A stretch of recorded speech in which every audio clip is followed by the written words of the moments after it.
I'm Matt Peiken, and Fridays on the I'm Matt Peiken, and Fridays on the Overlook belong to the West Asheville venue Story Parlor. They're holding down the first audio residency with the Overlook. Erin Halligan-Clare is the visionary behind Story Parlor, and I'm now turning the microphone over to her. Today's episode features an interview with Molly Skanga and Emily Swan, the creators behind the forthcoming The Big Beautiful Crankie project, a collaborative multimedia performance being developed as part of the Residency at 821, an initiative of Lamplight AVL. The show will premiere at Story Parlor on Saturday, March 4th, followed by a matinee on Sunday, March 5th at the Residency at 821. When you both first came to me with this project and potentially putting up an iteration of it or two at Story Parlor, I'm not going to lie, I first imagined the Big Beautiful Crankie project to be these big kind of curmudgeon-y characters who would eventually find happiness and joy, which spoke to me on a personal level. But in reality, a crankie is a very old form of storytelling, like a moving panorama or scrolls that you use to crank and move a story across the screen. But I thought I'd leave it more to the experts if you could share a little bit about what a crankie is and perhaps a bit about its history. The history of crankies, actually, we were looking this up recently, and they used to be called panoramas. And they were used in the U.S. to show Western expansion. So travelers would go out west and draw of their travels and then come back to the East Coast and share with people the scenes of what they saw and what was going on out west and try and get people to move that way. Peter Schumann from Bread and Puppet actually coined the word cranky. So it was panoramas before, and he's one of our big inspirations. You can also buy a receipt paper if you wanted to do a small one. You can buy like a receipt scroll and then just use a shoebox and pencils. Yeah. There's really simple, and people make simple crankies all the time. We've never really made a crankie until now, but our guy, Colin Buxton, he's a local woodworker, and the crankie he made us is phenomenal. It's huge. He didn't even put a nail in it, and he's built this huge, it's so much bigger than you are expecting. I couldn't believe it when I saw it the other day. I saw it for the first time. And the way that he's doing it, we wanted to just have one frame and then switch the scrolls out since there's 4 of them. So he's got 2 slots that the dowels come out of, and then they latch in with this little knob that he made. And so they latch in so you can crank them, and you can take the cranks off of each of the dowels. So they'll be on scrolls, and we'll just be like switching them out in between. Crankies have been on my to-do list for my longtime life goals for years. It's a great life goal. I finally checked it off. Yeah, we've been talking about it for a long time. We like to have just events at our house and build things and have people come together and perform things and just have fun together. And so we were always planning on having some sort of cranky weekend. We thought that maybe we'd just make mini crankies with our friends and all tell stories that we felt like telling and just little funny things. And then this just grew and grew into a bigger and bigger idea. We have a lot of really creative people in this community in Asheville. So people have come together. We've got some builders and painters and storytellers and poets and musicians and everything. So it all just came together into a really big project. When we first started, we put a call to action in the community. We were like, come join us for this project, anyone. We don't necessarily want people who call themselves artists or call themselves musicians. We want people to come and then see what comes out of them. And we had 30 people at our first meeting at our house, and we were like, oh no, what have we done? And those people are still in and out, but the core crew has come to the meetings, and we've broken out in different rooms and written about what we wanted the story to be. And we can narrow it down to wanting to think about how you can get wrapped up in things that have happened in your past life or in your past, and like how to figure out those things and find connection. And then we kind of took that idea and wrote like 4 different stories and then whittled it down and then came up with what we have. It's been a long process. I remember thinking, Molly and I were having breakfast together. We're roommates. So we were like, whoa, this is hard. We're collaborating with 12 people who all have stories to tell. And how do we create a story together? Yeah. And then we were like, this is what we wanted. This is what we asked for. And that's what's so beautiful about this project, is that it's coming from 12 different people. We also had people Zooming in from out of state. So we would have a Zoom group. One of the things that we did a lot in our earlier meetings was we would break out into groups. We would probably break out into 4 different groups or 3 different groups, and we'd be like, okay, talk about what theme you want. And then everybody would come together after. We'd set a timer for half an hour or something.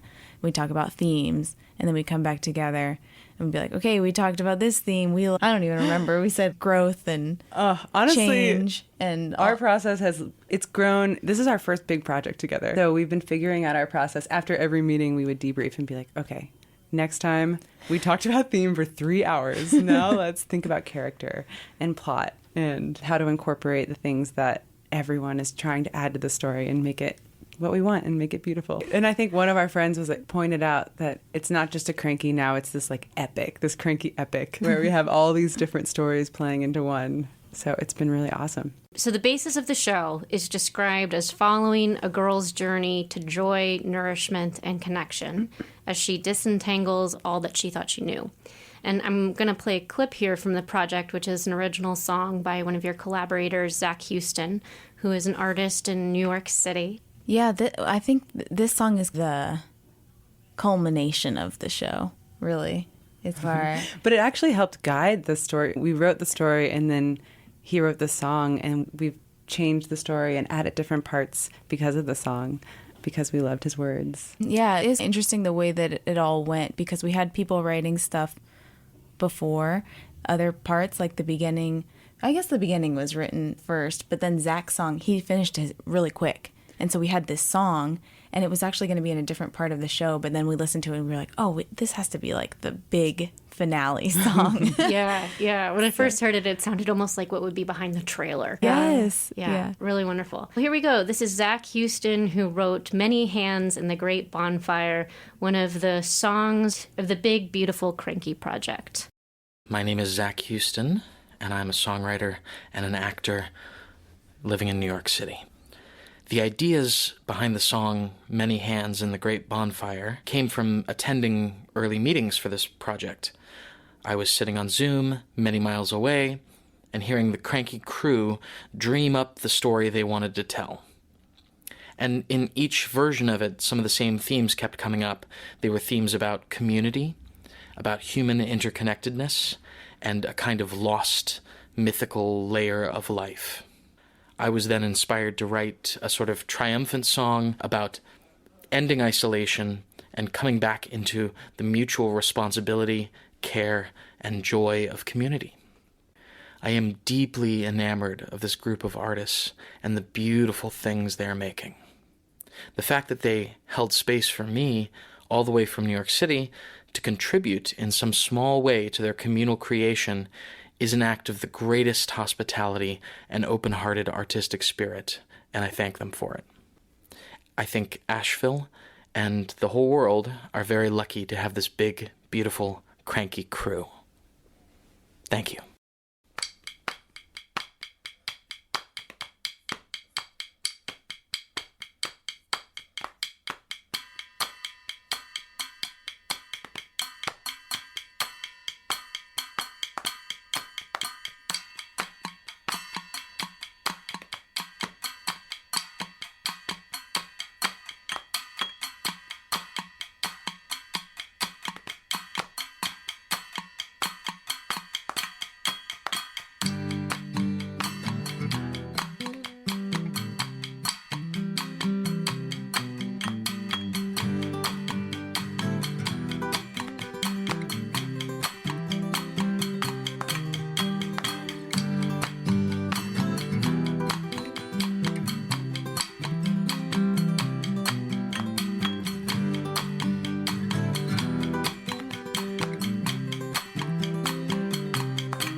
Desire.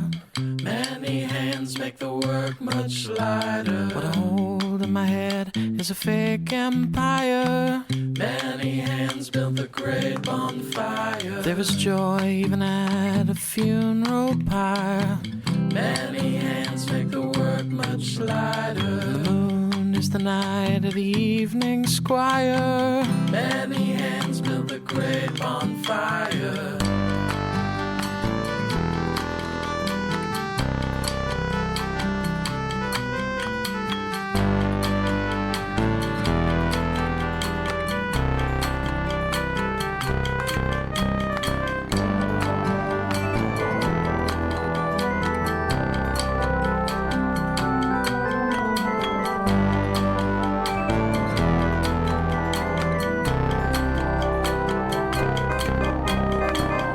Dancing feet are slow to tire.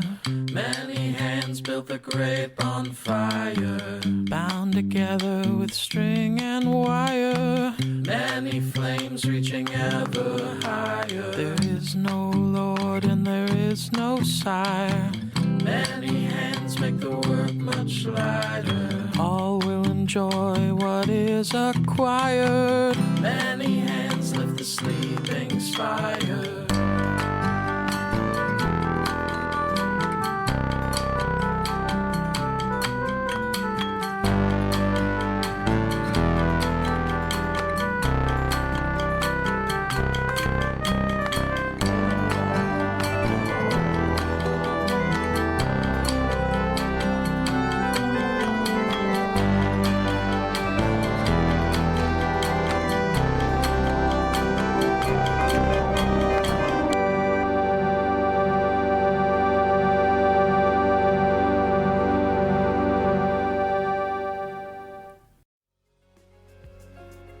Matt Peiken here from The Overlook. Just as I interview my guests, I interview my sponsors. Those conversations are what you hear as advertisements on The Overlook. No other media outlet in town gives you that much time for your messages, so your ads don't sound like ads. They sound like advice or points of view that really help listeners. And that's how listeners of The Overlook will come to think of you, as helpful members of the community. Become a sponsor of The Overlook. Email me at matt@podavl.com. We're back with the creators of the Big Beautiful Crankie project, Molly Skanga and Emily Swan, two of over a dozen artists involved in this multidisciplinary collaborative project featuring music, storytelling, dance, visual art, and of course, a cranky. Here's Emily with more on the show's story. It's about a girl who lives in a neighborhood and the vine is taking over her house in the neighborhood, and there's this relationship with it that it's this bad thing. And throughout the story, she gets to understand her relationship with the vine as the vine kind of guides her on this journey. Yeah, and through that, we've had some, there's a music piece. There's 2 songs that were written. You just heard one by Zach Houston. We have another song by musician Alice Bradley. After the first intro scene where this girl feels disconnected from the people in her community, and she's starting to want more, and she's sitting in her lonely house and she sees the vine in her window and she goes outside. She's about to have an interaction with the vine, and then Alice comes into the song, which is how she's feeling in the beginning before she grows. Alice, she started singing in choir and playing piano, and she's an amazing musician, and she loves songwriting, she said, because it's like, it gives you the opportunity to live and work and be close to nature and then express that through song. And she said, her words, nature can mirror internal psyche and spiritual journeys, and then she likes to put that into her lyrics. And then she wrote Am I Missing Something, kind of about her experience during COVID, about her isolation and disconnection and how that impacted her. And so she let that kind of inspire her song, this story. Beautiful. All right, let's take a listen.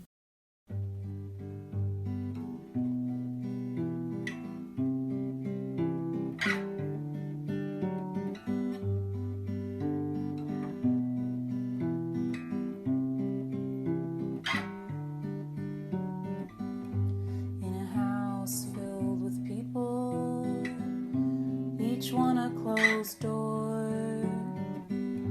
It's 3:15. Now it's 4:15.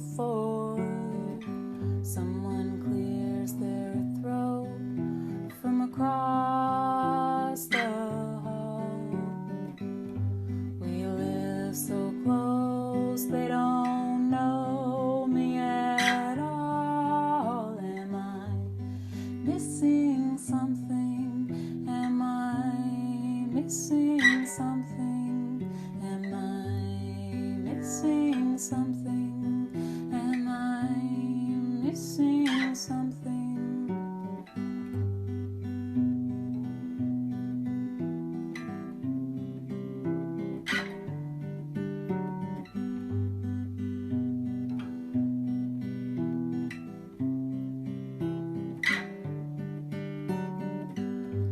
I scroll through my phone till it all looks the same.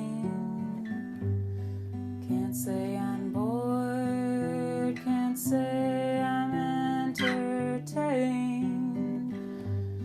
but everyone seems fine, just fine, and I got all these feelings. Yeah, everyone seems fine, just fine, and inside I'm screaming. Ah,